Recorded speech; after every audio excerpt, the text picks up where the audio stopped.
पश्चिम बर्धमान की जनता का ये प्यार, इतना बड़ा जन सैलाब, ये उत्साह, ये जोश, ये माहौल, ये बता रहा है कि बंगाल में परिवर्तन की ताजा हवा चल रही है।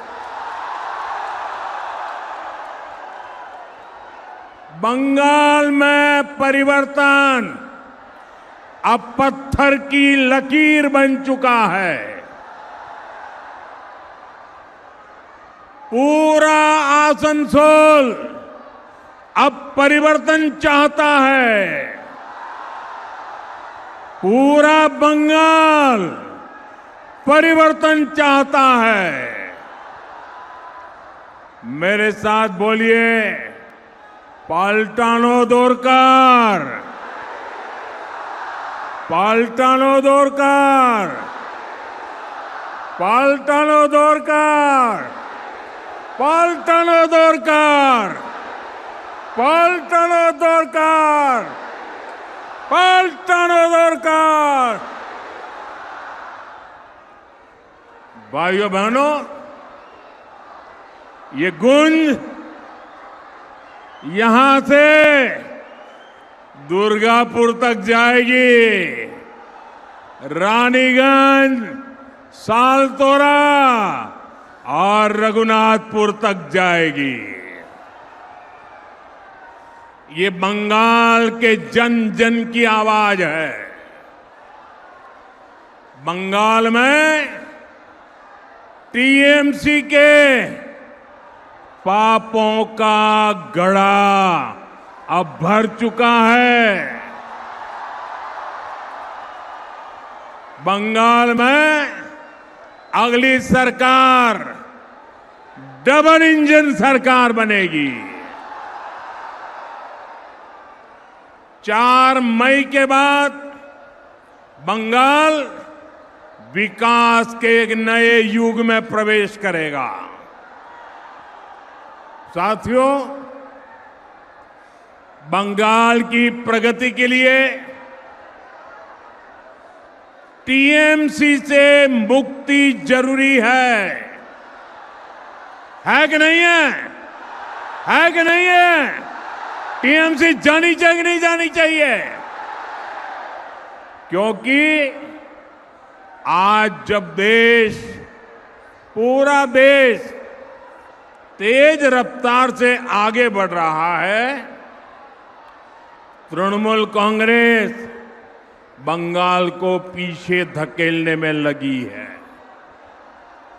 यहां के संसाधन, यहां की संभावनाएं और नौजवानों के अवसर सब पर टीएमसी के गुंडों का कब्जा है। बंगाल की जो संपत्ति विकास के काम आनी चाहिए, उसकी खुली लूट हो रही है। हमारे आसनसोल के लोगों से बेहतर भला ये कौन जान सकेगा? आप देखिए, आसनसोल कोल बेल्ट का इतना बड़ा इलाका है, लेकिन टीएमसी राज में इस पूरे कारोबार पर सिंडिकेट का कब्जा है। कोयले की कालाबाजारी, कोयला माफिया, बालू माफिया, भू माफिया, ये सब इस पूरे इलाके पर बोझ बन गए हैं। बंगाली मानुष इससे परेशान है। साथियों, आसनसोल और दुर्गापुर का ये पूरा इलाका, जो कभी बंगाली नहीं, पूरे देश के औद्योगिक विकास का बड़ा केंद्र था। साइकिल से लेकर रेल तक पेपर से लेकर स्टील तक, एल्यूमिनियम से लेकर ग्लास तक, यहां कारखानों की लंबी चेन थी। पूरे देश से लोग यहां काम करने आते थे। लेकिन आज यहां उद्योगों का लगातार पलायन हो रहा है। यहां के युवाओं को घर छोड़कर बाहर जाना पड़ रहा है। पूरे बंगाल का यही हाल है। पूरा बंगाल इसी संकट से घिरा है। साथियों, मैं आपको कुछ आंकड़े भी बताना चाहता हूं। हमारा भारत एक विशाल परिवार है, बहुत बड़ा परिवार है।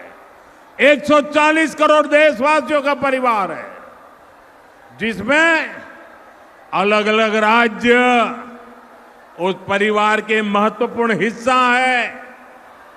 ये राज्य जितना कमाते हैं, उतना ही परिवार की, विशाल परिवार की आय बढ़ती है।